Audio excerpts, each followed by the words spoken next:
উপরে জিব্রাইল এবং বুরাকার যাইতে পারে নাই। আল্লাহ পাক রব্বুল আলামিন আরশে আজিম থেকে আলাদা একটা পরিবহন পাঠাইলেন, নাম তার রফরফ। রফরফে চড়াইয়া একে টানে আরশে আজিম পর্যন্ত নিয়ে আল্লাহ পাকের সামনে বসার সুযোগ করে দিলেন। বলি সুবহানাল্লাহ। মা কানা বাইনাহুমাল হিজাব, আল্লাহ আল্লাহ রসুলের মাঝে ওই দিন কোনো পর্দা ছিল না। হুজুর বলেন, রাআইতু রাব্বি লাইলাতা উসরিয়া বি 10 মাররা বিগাইরি হিজাব ইল্লা রিদা আল কিবরিয়া। আমি মেরাজের রাত্রে আমার আল্লাহকে আমি 10 বার দেখেছি, আমার চর্ম চক্ষু দিয়ে, মাঝে কোনো পর্দা ছিল না। সামনে বসাইয়া আল্লাহ পাক নিজ জবানে সূরা বাকারার শেষ 2 আয়াত পড়াই দিছে। আরশে আজিমে বসে আমানার রসুল থেকে নিয়ে শেষ 2 আয়াত, এটা মেরাজের রাত্রে আসমান থেকে আরশে আজিম থেকে নিয়ে এসে দিল। বাকি অংশ জিব্রাইলের মাধ্যমে শিখাইছে। এরপরে আমাদের জন্য সেরা ইবাদত, মুসলমানদের জিন্দেগির সবচেয়ে বড় ইবাদত, শ্রেষ্ঠ ইবাদত, খামসু সালাওয়াত, 5 ওয়াক্ত নামাজ আল্লাহ তাআলা হাদিয়া দিয়েছেন। ইনদা সিদরাতুল মুনতাহা ইনদাহা জান্নাতুল মাওয়া। সিদরাতুল মুনতাহার পাশ দিয়ে 8টা জান্নাত, 7টি জাহান্নাম, এপাশ ওপাশ দিয়ে। হুজুর বললেন, জিব্রাইল জান্নাত কি একটু কোন পাশ দিয়ে একটু দেখে যাওয়া যায়? তাহলে যাই একটু উম্মতরে কইতে পারতাম। জিব্রাইল বললেন, হুজুর কোন পাশ দিয়ে ফাঁক ফোক দিয়ে না, সরাসরি পুরো 8টি জান্নাত এবং 7টি জাহান্নাম আল্লাহ আপনাকে দেখে যাওয়ার জন্য অর্ডার করেছেন। হুজুর 8টি জান্নাতও দেখলেন, 7টি জাহান্নামও দেখলেন। জান্নাত কতটুকু এক একটা? প্রায় বলমারি থানার সমান হবে। জিব্রাইলকে আল্লাহ তাআলা একদিন হুকুম দিলেন, তুমি একটু জান্নাত দেখে এসো তো কেমন হলো। তো জিব্রাইলের 2টা ডানাকে একবার বাড়ি মারলে 1 সেকেন্ডে 1,86,000 মাইল যায়, এত গতি। তার 600 ডানাকে বাড়ি মারলে কত জোরে যায়? মোটর সাইকেলে 1টা গিয়ার দিলে যতটুক জোরে যায়, 2 গিয়ার দিলে কি তাতে ডবল হয় না বেশি হয়? ডবল হয়। গতি ডবল হয়, অনেক বেশি হয়। 1 গিয়ারে যতটুক শক্তি পায়, শক্তি খুব পায় কিন্তু গতি কম হয়। 2 গিয়ার দিলে শক্তি ধীরে ধীরে কমে কিন্তু গতি বাড়ে। তো 1 গিয়ারের থেকে 2 গিয়ারে ডবল হয় না, বেশি হয়। 3 গিয়ার দিলে 3 গুণ হয় না, আরো বেশি হয়। গিয়ার 4টে দিলি একেবারে ইজি, 5টা থাকলে 5টা দিলে একেবারে ইজি, খালি মোড়াবে না চলবে। তাতে 1 গিয়ারের 5 গুণ বাড়ে না, অনেক গুণ বেশি হয়। তো 2 ডানায় একবারই মারলে যদি 1,86,000 মাইল যায়, 600 ডানায় কত বেগে চলতে পারে? তো জিবরিল আলাইহিস সালাতু ওয়াস সালাম 80,000 বছর উড়ছে। কত বছর? 80,000। উইড়ে যাইয়া একটা খুঁটি পাইছে জান্নাতের ভিতরে, একটা খুঁটি পাইছে। তো বললেন, আল্লাহ আমি কত দূর আইছি? কয় যে এরকম আর 80,000 খুঁটি আছে সামনে। বিশ্বাস করতেই কষ্ট হয়, কষ্ট হয়। আল্লাহ পাক বলেন, আদাতুল ইবাদিয়াস সালিহিন মা লা আইনুন রাআত ওয়ালা উযুনুন সামিআত ওয়ালা খাতারা আলা কলবি বাশার। আমি আমার ইমানদার নেককার বান্দা বান্দীদের জন্য জান্নাতকে এবং জান্নাতের ভিতরে যা কিছু আছে এমন ভাবে তৈরি করেছি, মা লা আইনুন রাআত, কোন চোখ তা দেখেনি, ওয়ালা উযুনুন সামিআত, তার বিস্তার বর্ণনা কেউ বলতেও পারে নাই, তোমরা শোনো নাই। জান্নাত কত ভালো। ওয়ালা খাতারা আলা কলবি বাশার। যদি উলামায়ে কেরাম কোরআন হাদিস দেখে 2-4টে বলে, তোমাদের মেনে নিতে কষ্ট হবে। হুজুর বলেন, জান্নাতি নারীদের ভিতরে আল্লাহ পাক এমন বৈশিষ্ট্য, এমন গুণ, এমন রূপ, এমন সবকিছু রেখেছেন, তাদের রূপের ঝলক এমন, যদি একটা মহিলা তাদের এই কেনি আঙ্গুলের একটু মাথা দুনিয়ায় বের করে দিত, তার রূপের সামনে সূর্যের আলো নিভে যাইত। এ কেমন কথা? সূর্যের আলো, দুনিয়ায় যত বড় কারেন্টের যত বড় বাল্ব লাগান, দিনের বেলা সূর্য যদি টকবগায় ওঠে, সূর্যের আলোর সামনে কারেন্টের লাইট যত বড় 1000, 5000, 10,000 পাওয়ারের লাইট হোক, ও কি লাইট দিতে পারে? নিভে যায় না। আর সূর্যের আলো নিভে যাবে মহিলার রূপের সামনে। এরপরে হুজুর বলেন জান্নাতি হুরদের মধ্যে থেকে কোন এক মহিলা যদি তার জিহ্বা থেকে 1 ফোঁটা লালা দুনিয়ার পানিতে ফেলে দিত, সারা দুনিয়ার সমস্ত পানি মধুর চেয়ে মিঠে হয়ে যায়। বিশ্বাস করতে কম মনে আছে, এই জন্য সুবহানাল্লাহ চলে হয়ে গেছে, বলেন না সুবহানাল্লাহ। এই কথাটা মেনে নিয়ে ইমানের শক্তি বলেই মেনে নিতে হবে, ইমানদাররা ছাড়া পারবে না মানতে।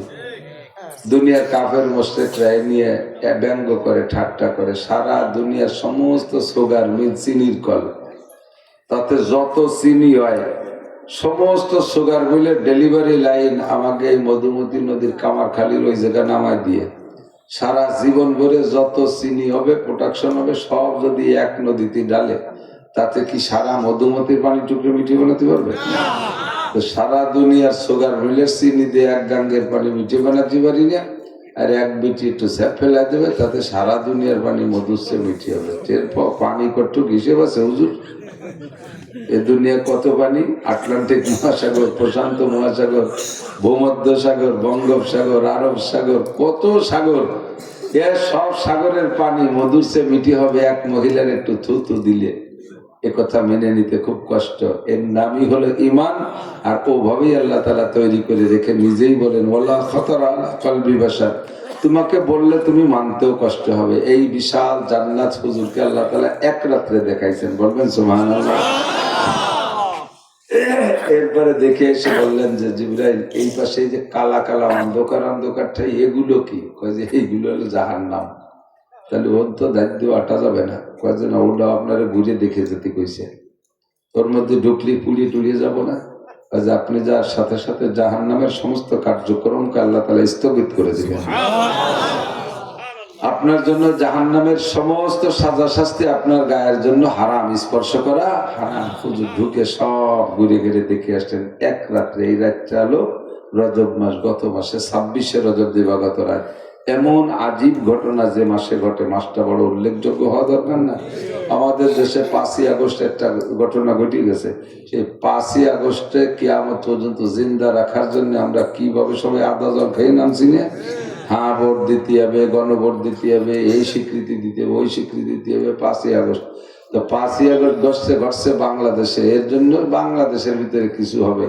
আর এই যে হুজুরের যে মেরাজের ঘটনাটা ঘটছে, এটা সেই থেকে নিয়ে কিয়ামত পর্যন্ত সারা দুনিয়ার মোমেন মুসলমানের শিক্ষার জন্য ঘটনা ঘটেছে, ঠিক না? কাজে এই সমস্ত ঘটনা আছে, ওইটা অনেক দামি, এজন্য মাসটা বড় দামি। চলতি মাসের 15ই শাবান, 14ই শাবান দিবাগত রাতটা আসতেছে। আমাদের দেশে একদল শিক্ষিত ভাই বাড়াইছে, নবশিক্ষিত, বাংলা জেনারেল লেখাপড়া কিছু জানে, আরবিতে কোরআন শরীফও শুদ্ধ করে পড়তে পারে না। বোমা মারলে একটা বা বেরোয় না, পেটের মধ্যে জাল খা দিলে একটা আলিফ বেরোয় না। এরা কিছু বাংলা বই পুস্তক দেখে এরা পাইছে যে শবে বরাত বলতে কিছু নাই। এরকম একদল আছে, শবে বরাত্রে মিটাই দেয়। তারা আরো পাইছে রমজান মাসে তারাবির নামাজ মোটে 8 রেখাত, এও বলে তারা পাইছে। তারাবির নামাজ কয় রেখাত? 20 রেখাত। তোমরা পাইছে 8 রেখাত, 12 রেখাত নাই। কম টুক না থাকতো, না থাকতো, বেশি টুকি নাই। কে হিসেব করছে চিন্তা করতে পারে আল্লাহ। তো আমরা বিশ্বাসী তারাবির নামাজ কয় রাকাত? ঠিক না? যদি তারাবি 20 রাকাতই হয় আর তোমরা সাধ্য সিদ্ধি আমাকে যে 8 রাকাত পড়াইছো, কিয়ামতে নবী আলাইহিস সালামের কাছে তারাবির নামাজের হিসাব দিতে গেলি বেড়া হুজুর যদি কায় 20 রাকাত করে জমা দেয়, সেই সময় 12 রাকাত প্রমাণে কোন জায়গা? আর যদি 20 রাকাতই পড়া থাকে আর হুজুর কয় যে 8 রাকাত করে জমা দাও, তাহলে 8 রাকাত দেওয়ার পরে 12 রাকাত আমার হাতে থেকে যাবে না? তাইতে অন্য কাজ করা যাবে না? অবশ্যই অন্য কাজ করা যাবে, অনেক কাজ আছে। কাজে ওদের ওই যুক্তি মানা যাবে না। আমরা এক তো হাদিসেও পাইছি, 2 নম্বরে আমাদের যুক্তিতেও মেলে তারাবি 20 রাকাত।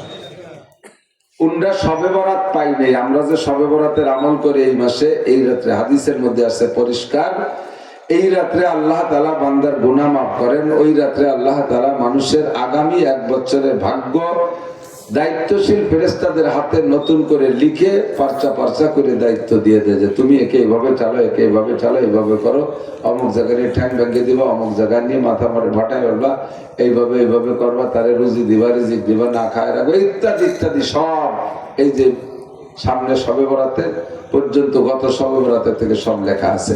এই রাত্রে আল্লাহ তাআলা রিজিক লেখে, এ কথা আমরা বিশ্বাসী, অনেক আগের থেকে আমরা বিশ্বাস করে এসেছি না। আল্লাহ এইটা ওরা খুঁজে পায় না। একটু বলে যাই, ওরা বলে যে আমরা যেই হাদিসের পর আমল করে শবে বরাতের আমল করি, এই হাদিস জয়ীফ, হাদিস জয়ীফ। একটু বলি, একটু খেয়াল করে, একটু বোঝার চেষ্টা করেন। শরীরটা বেশিটা ভালো লাগতেছে না, এই জন্য কাটা ভাবেই কিছু বলি, শোনা বোঝা যাচ্ছে তো ইনশাআল্লাহ। কিছু আমলি কথা যদি আল্লাহ দেয় বলবো তো। হাদিস জয়ীফ হাদিসের পর আমল করে আমরা শবে বরাত করি। জয়ীফ আর শক্তি, জয়ীফে বাংলায় তো আপনারা বোঝেন, জয়ীফ মানে দুর্বল, জয়ীফ মানে দুর্বল, কমজোর। আর এর এগেনস্টে শক্তিশালী হাদিস, কবি মানে শক্তিশালী। হাদিসের দুর্বলতা আর শক্তি কি একটু বুঝেন? বলনেওয়ালা বর্ণনাকারীর সাথে সম্পৃক্ত এই কথাটা। যেমন একজন আইসা, আপনারা এখানে যারা উদাহরণস্বরূপ উদাহরণের জায়গায় রাখেন, আবার অন্য দিক নিয়ে যেন না। যেমন কথা বলা ভারী রিস্ক হয়ে গেছে, কারণ রাজনীতি অজবরল হয়ে গেছে। এই রাজনীতি সংক্রান্ত কথা একটা আসলে কের গায়ে লেগে গেলি ওরা খেটমেটা ওঠে। উদাহরণের জন্য বলতেছি। আল্লাহ তৎকালীন সমকালীন যারা যে দলই করেন, সেই দলের বড় নেতা ধরে নেন, যারা আওয়ামী লীগ করে তারা শেখ হাসিনার নেত্রী মানে। তো এই জায়গায় ইউনিয়ন চেয়ারম্যান, আওয়ামী লীগের অন্যান্য নেতারা, ছোট ছোট নেতারা এই জায়গায় আছে।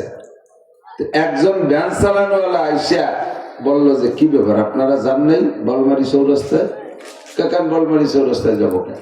কাজে কে প্রধানমন্ত্রী শেখ হাসিনা আসলো, আর বাদ দে, শেখ হাসিনা এলাকায় আসবে আর আমরা জানবো না, তুই কারে দেখতি, তুই শেখ হাসিনা দেখছিস না মমতাজের দেখছিস? তাই জাড়ি দিয়ে উড়ে গেছে।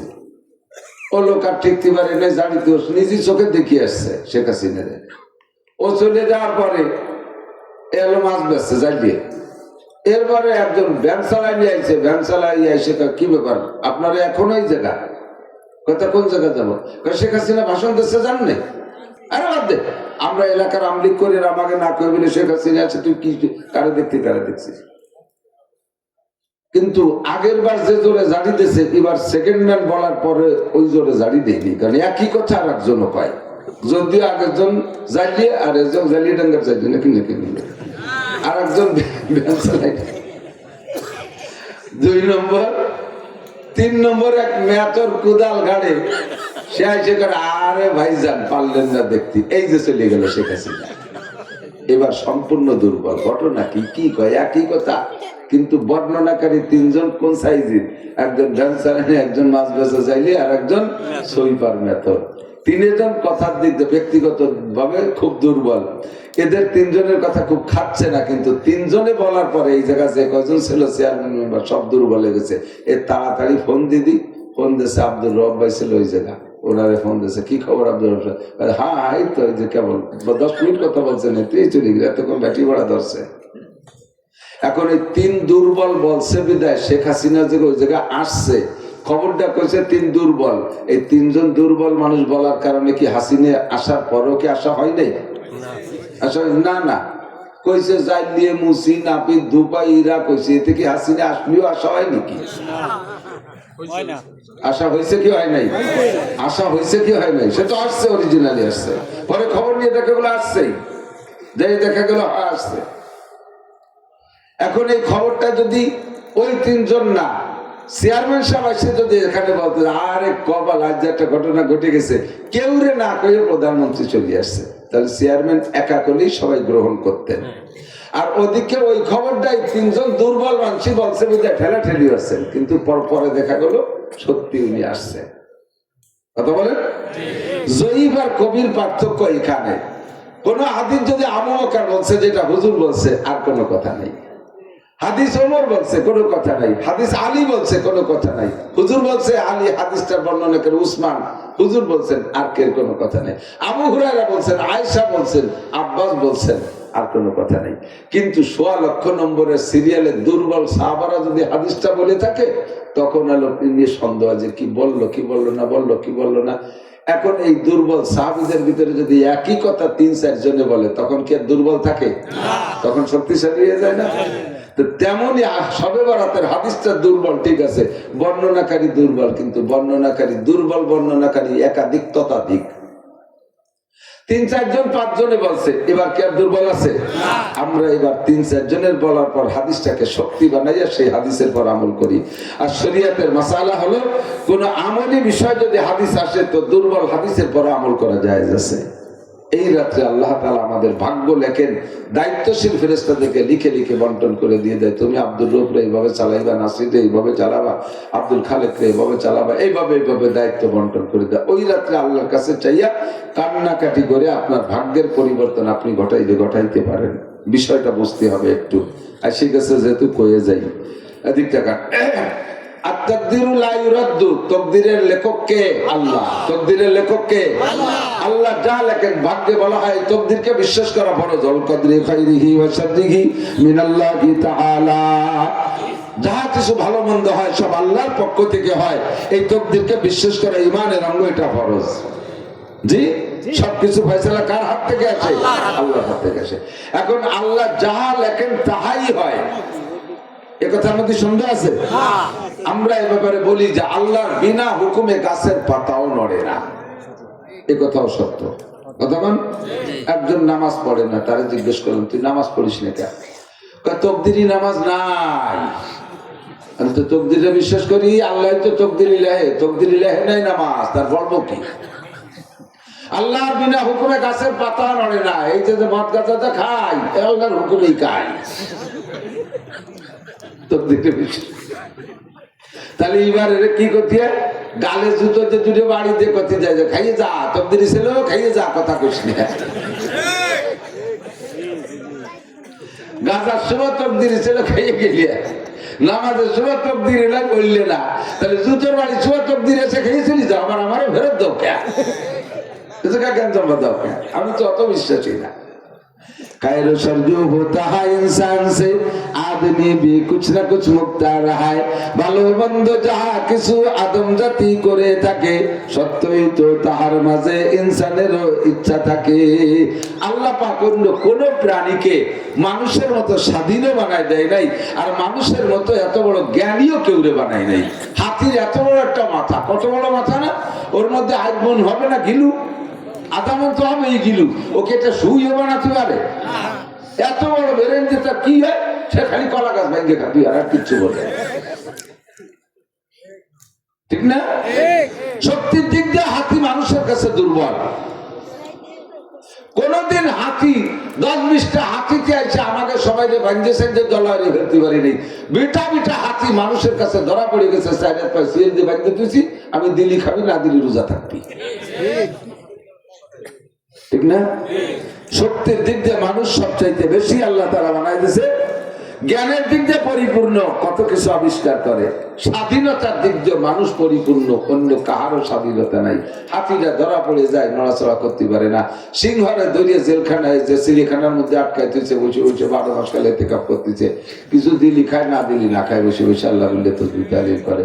রয়্যাল বেঙ্গল টাইগার সুন্দরবনের এত বড় শক্তিশালী বাঘ, একটা বাঘ বোয়ালমারি ঢুকছে, এই খবর যদি এনে শোনেন তাহলে একজনও থাকবেন। আমি যত ভালোই ওয়াজ করি সবাই মনে হয় বাঘে আমারই খাবে।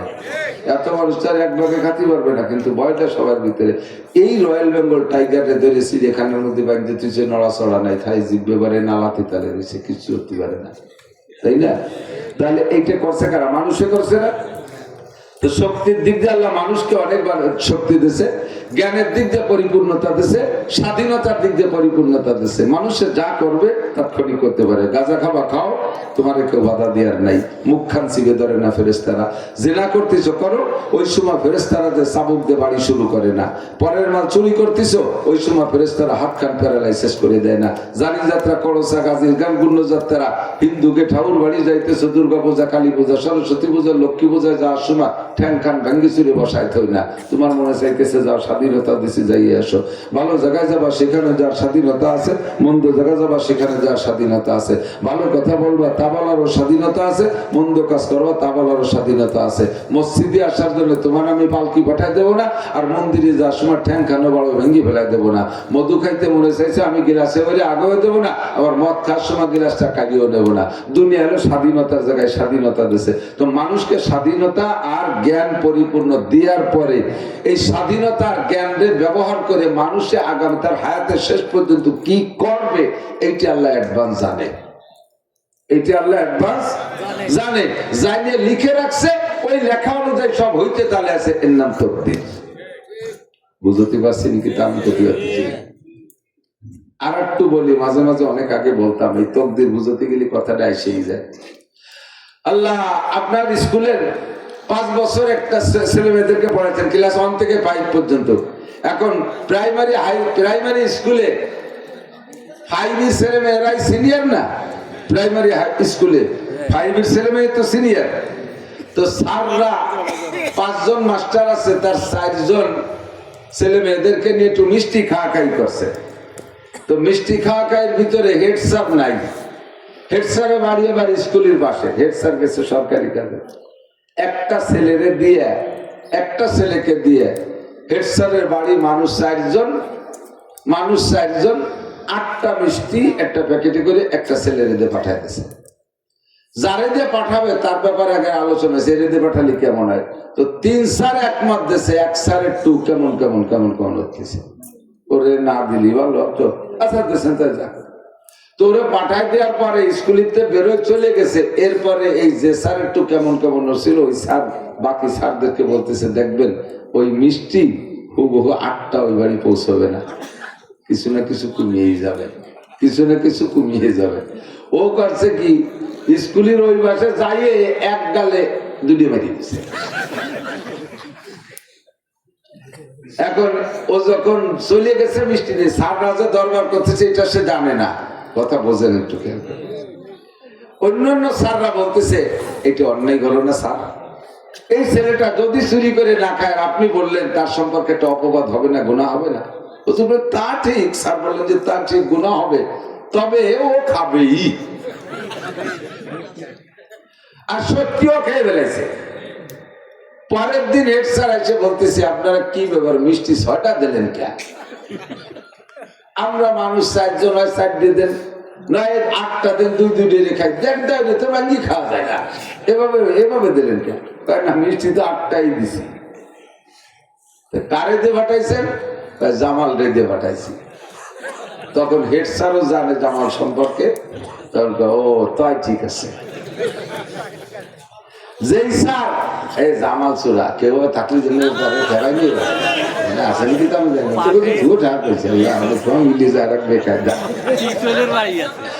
আল্লাহ। এদিক এখন কইতেছে কি, এদিক খেয়াল করেন, কারণ ওই স্যার এদিক খেয়াল করেন, ওই স্যার বললেন যে ও চুরি করে খাবে, এর কারণে কি খাইছে, নাকি ওর খাবে তো খাবেই, খাইছে খারাপ সে খাবে।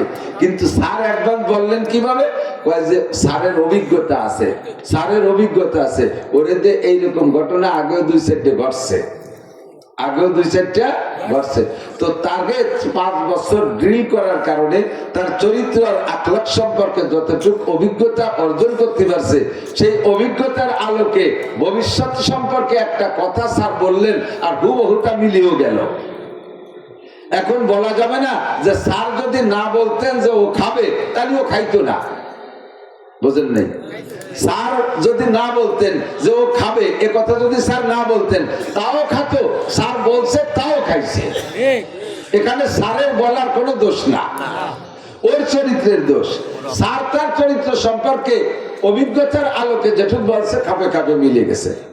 এখন কথা হলো যে মানুষকে 5 বছর ডিল করার পরে সেই মানুষের চাল চলন আমল আখলাক দেখে তার আখলাক সম্পর্কে যদি এতটুকু অভিজ্ঞতা অর্জন করা যায়, যেই অভিজ্ঞতার আলোকে একবার বলে দিলি তা মিলে যায়, একবার বলে দিলি তা মিলে যায়। আর আল্লাহ কাবুল হাকিমিন মানুষকে সৃষ্টি করেছে যেই জ্ঞান আর যোগ্যতা, যে স্বাধীনতা দিয়ে এই মানুষ আগামী 100 বছর দুনিয়া বেঁচে থাকার ভিতরে ও ভবিষ্যতে কি করবে না করবে এটা সৃষ্টিকর্তা আল্লাহ জানতে পারে কি পারে না?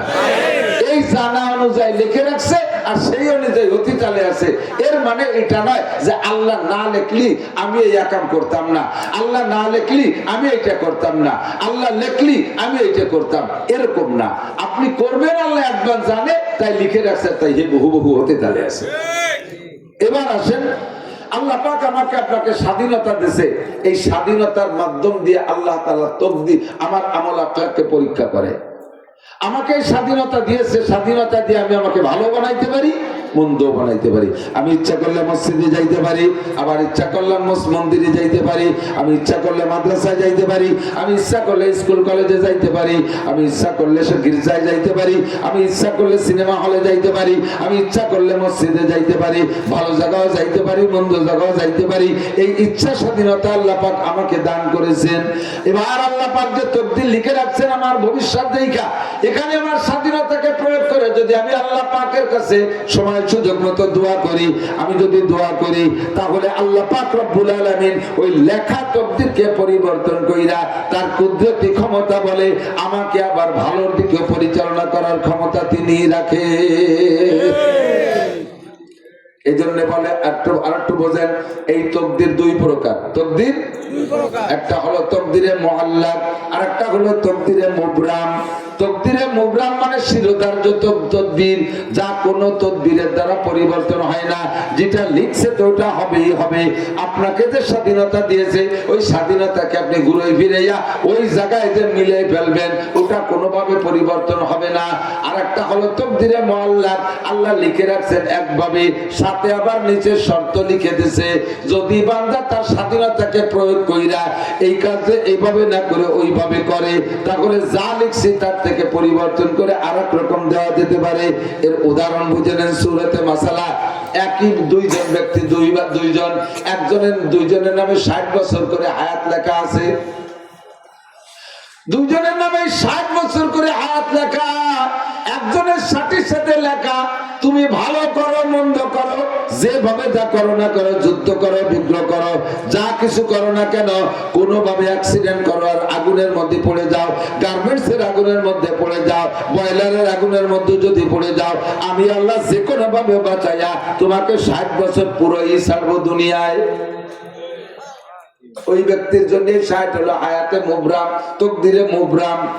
আর আরেকজনের জন্য 60 লিখছে, তার নামে 60 লিখে রাখছে, যদি তুমি ভালো কাজ করো মুরব্বীদের কাছে দোয়া চাও, মুরব্বীদের কাছে থেকে দোয়া নাও, মুরব্বীরা যদি তোমার হায়াতের দোয়া করে। যেমন এদিক তাকান, যুবক তুমি মোটরসাইকেল চালায় যাইতেছো, রাস্তায় যে মুরব্বী একজন, তোমার একজন স্যার যাইতেছে, বাল্যকালে প্রাইমারিতে পড়ছো, এখন তুমি ঢাকা জাহাঙ্গীরনগর বিশ্ববিদ্যালয়ে পড়ো, বাড়ি আছে বড় লোকের ছেলে, দামি পালসার গাড়ি একটা নিয়ে যাইতেছো, যাওয়ার পথে দেখো তোমার সেই প্রাইমারি স্যার পায়ে হেঁটে যাচ্ছে, স্যারের কাছে যে মোটরসাইকেলটা স্লো কইরা একেবারে স্ট্যান্ডে দাঁড় করে সাইকেলের থেকে নেমে যে তুমি স্যারকে সালাম দিবা, আসসালামু আলাইকুম স্যার, কেমন আছেন?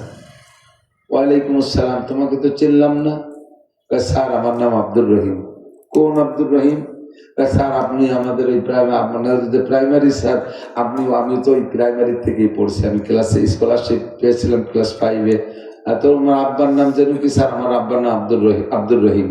আমার নাম আব্দুর রহমান, আমার আব্বার নাম আব্দুর রহিম। ও হো, তুই সেই আব্দুর রহমান, এত বড় হয়েছ, তুমি কোথায় পড়ো বাপ? স্যার আমি ঢাকা বিশ্ববিদ্যালয়ে পড়ি। তো তুমি দাঁড়াইলি কেন? স্যার আপনি হেঁটে যাচ্ছেন।